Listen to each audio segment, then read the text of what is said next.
नमस्कार, तरुण महाराष्ट्रामध्ये आपलं सर्वांचं स्वागत आहे। गेल्या 8 दिवसापासून मराठा समाजाच्या आरक्षणासाठी या ठिकाणी दाते पाटील हे बसलेले आहेत आणि त्यांची प्रकृती सध्या ढासळत जात आहेत। आज त्यांनी सरकारने जे जी आर दिलेले आहे त्यांना आरक्षणाची त्यांची होळीसुद्धा केलेली आहे। आपल्यासोबत काही मराठा बांधव आहे, आपण त्यांची चर्चा करणार आहोत की कशा पद्धतीने त्यांनी होळी केलेली आहे आणि जी तब्येत ढासळत चालली त्याबद्दल त्यांचा काय सरकारला इशारा राहणार आहे, काय सांगाल आपण?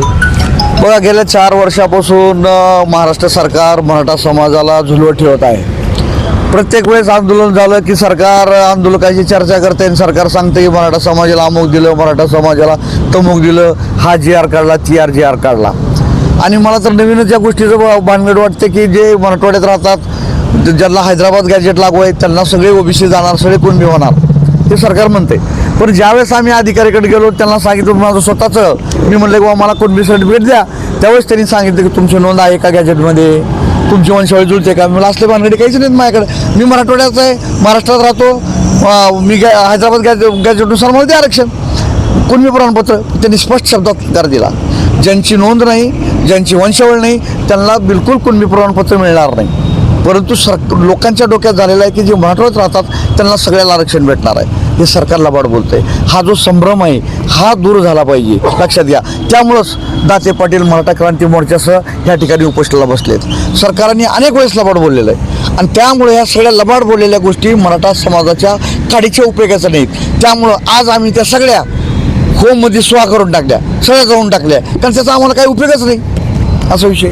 तर आपण बघितलं की सरकार जे हे लबाडाचे सोंग घेत आहे आणि लबाडासारखं बोलतं आहे। आतापर्यंत जेवढे पण जी आर दिलेले आहे आरक्षणासंदर्भात ते सगळे गाजर दाखवल्यासारखा प्रकार त्यांना झालेला आहे। आपण आणखी आपल्यासोबत काही ताई आहे, भगिनी, त्यांच्याशी चर्चा करणार। काय सांगाल, तब्येत खालावत चाललेली आहे, आज 8वा दिवस आहे, त्यांच्या वयाचा तर विचार केलाच पाहिजे, त्यांची तब्येत खूप खालवत चालली आहे। आणि मला सरकारला हेच म्हणायचं की त्यांच्या ज्या मागण्या आहेत ना, तुम्ही एकदा येऊन बघा ना, तुम्ही काय येऊ शकत नाही आहे, तुम्ही घाबरत आहात का?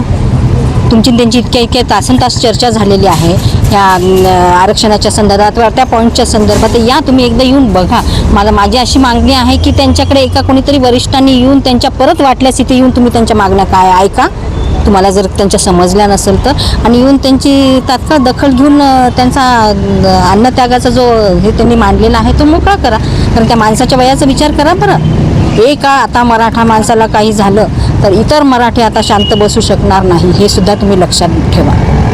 65 वर्षाची दाते पाटील ते उपोषणावर बसले, आजचा 8वा दिवस आहे आणि त्यांच्या प्रकृतीला जर काही झालं तर सरकारला हे फार महागात पडेल असा सुद्धा इशारा देण्यात येत आहे। काय सांगाल आपण? एकीकडं दाते पाटील उपोषणावर बसले, एकीकडं मनोज जरांगे पाटील सुद्धा उपोषण करताय किंवा आंदोलन करताय आणि त्यानंतर अनेक मराठा बांधवांनी यासाठी आरक्षण मिळावं म्हणून उपोषण केलं आहे। आता यांचं जे आरक्षण आपलं उपोषण चालू आहे 8 दिवस झाले तरी शासन याकडे गांभीर्याने घेत नाही। खरं तर शासनाचा नागडेपण उघडं होईल। शासनाने गेल्या 3 वर्षामध्ये मराठा आंदोलनाची जी चळवळ उभी राहिली, कोटींच्या सभा, लाखोंची मोर्चे आपण बघितले असतील, परंतु लाखो लोक एकत्र येऊन सुद्धा जर का शासन दिशाभूल करतात तर मराठ्यांनी अभ्यास करण्याची गरज आहे, आंदोलकांनी पण ती भूमिका समजून घेण्याची गरज आहे। आणि मनोज जरांगे यांच्या माध्यमातून समाज जागृत झाला, समाजाला एक नव चैतन्य मिळालं। पण सरकारने काय केलं तर 23 जी आर काढले, 23चे 23 जी आर आज कुठं आहेत तर आज त्याची आम्ही होळी केलीत का? कारण समाजाला शाश्वत असं काही मिळालं नाहीत। आणि दाते पाटलांसारखे एक अभ्यासू नेतृत्व ज्यावेळेस कायदेशीर आणि संविधानिक मार्गाने काम करतं परंतु शासन त्यालाही दखल देत नाही, तर त्यावेळेस रस्त्यावरची लढाई गांधीजींच्या मार्गाने, अहिंसेच्या मार्गाने म्हणून उपोषणाचं अन्नत्याग आंदोलन त्यांनी केलेत।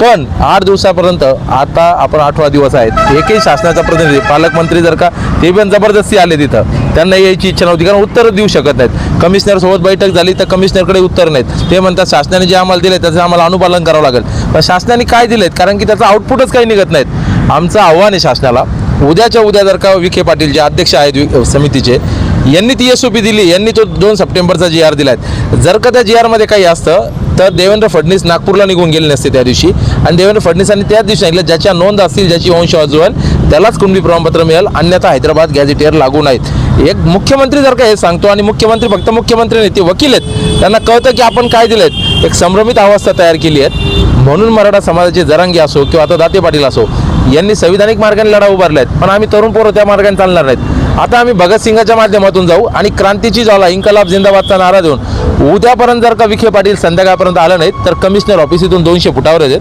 कमिशनर ऑफिसमध्ये पहिल्यांदा आम्ही फटाके फोडू, नंतर फटके देऊ आणि फटके प्रशासकीय यंत्रणा दिल्यानंतर मंत्रालयापर्यंत आम्ही जाण्याची धडपड करू.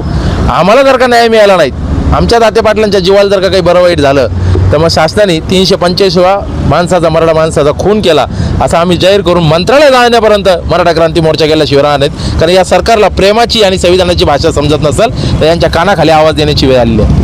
तर आपण बघितलं की मराठा बांधवांना कुठेतरी आता रोष येत आहे आणि कुठेतरी त्यांना राग येत आहे या गोष्टीचा की कुठेतरी प्रशासन जे आहे तर दाते पाटील यांच्या ज्या मागण्या आहेत त्या मान्य करण्याला किंवा त्यांच्याशी चर्चा करण्याला सुद्धा या ठिकाणी येत आहे. काय सांगाल आपण भरपूर आता आंदोलन केलेलं आहे, सहभाग घेतलेला आहे, तीव्र असे आंदोलन केलेले आहे, परंतु आज 8 दिवस झाले तरी प्रशासन याकडे गांभीर्याने घेत नाही. प्रशासन गांभीर्याने घेत नाही आहे. सगळ्यात महत्त्वाचा विषय, प्रशासन गोंधळलेलं आहे. कारण प्रशासनाला माहिती आहे की दाते पाटील हे व्यक्तिमत्व असं आहे की गाडे अभ्यासक आहे. यांचे आता आमच्या शेळके पाटलांनी सांगितलं की स्वतः देवेंद्र फडणवीस साहेबांसोबत जवळपास 1 तासाची चर्चा पॉवर पॉईंट प्रेझेंटेशन झालं होतं. त्याच्यातच त्यांच्या लक्षात आलेलं आहे की हा माणूस किती अभ्यासू आहे म्हणून यांना काय उत्तर द्यायचं बा. कारण यांना असं काहीतरी गाजर दिल्यासारखं काहीतरी फसवं आधी सूचना किंवा चुकीचा JR देऊन हा माणूस काय ऐकणार नाही, त्यांना माहिती आहे. म्हणून इथं उत्तर कोणी द्यायचं हे संकट त्यांना पडलेलं आहे. म्हणजे मी तर म्हणतो उपसमितीचे अध्यक्ष विखे पाटील यांनी सुद्धा हातवर करून दिले असतील कदाचित. आता यांनी सांगितलं की त्यांनी आलं पाहिजे, पण मी तर म्हणतो विखे पाटील सुद्धा घाबरत आहेत दाते पाटलांना फेस करण्याकरता. कारण ज्यावेळेस पॉवर पॉईंट प्रेझेंटेशन CMला दिलं त्यावेळेस विखे पाटील स्वतः तिथं उपस्थित होते आणि त्यांना त्यांचा अभ्यास माहिती आहे दाते पाटलांचा. म्हणून हे शासन नक्की घाबरते, पळवाटा काढते की आता यांना उत्तर काय द्यायचं. कदाचित ते खूप विचार करतील आणि निर्णय घेतील. आणि काल पालकमंत्री येऊन गेलेत. मी तर म्हणतो ना, पालकमंत्र्यांना जर खरोखर मराठा समाजाबद्दल आत्मीयता असेल ना तर त्यांनी तो खरोखर कॅबिनेटमध्ये विषय घेऊन तात्काळ लगेच JRच घेऊन यावा इथे. अन्यथा याचा अर्थ असा होईल की त्यांना सुद्धा, पालकमंत्र्यांना सुद्धा मराठा समाजाबद्दल तळमळ नाही आहे. फक्त दिखाव्यापुरतं मराठा प्रेम त्यांनी दाखवलं. परंतु जर त्यांनी खरोखर JR घेऊन आले तर मराठा समाज पालकमंत्री शिरसाट यांचा ऋणी राहील. विशेष म्हणजे आम्ही ज्या मागण्या आजच्या या उपोषणाच्या माध्यमातून केल्या आहेत अत्यंत संविधानिक मार्ग आहेत, संविधानात चौकट आहेत. सरकार कुठेही जातीवाद होऊ देणार नाहीत, ओबीसींवर अत्याचार होणार नाही, अशा संविधानिक मागण्या केल्या आहेत. आणि त्या मागण्याच्या अनुषंगाने जर का CMला त्या मागण्या समजल्यात, फक्त मराठा समाजाची उन्नती झाली नाही पाहिजे हे डोक्यात जो विचार ठेवलात हा RSSच्या विकृत मेंदूतून आलेला विचार आहेत. आणि RSSला माहिती आहे मराठी जर का सक्षम झाले तर मराठा 18 पगड जातीला सोबत घेऊन स्वराज्य निर्माण करत असतो.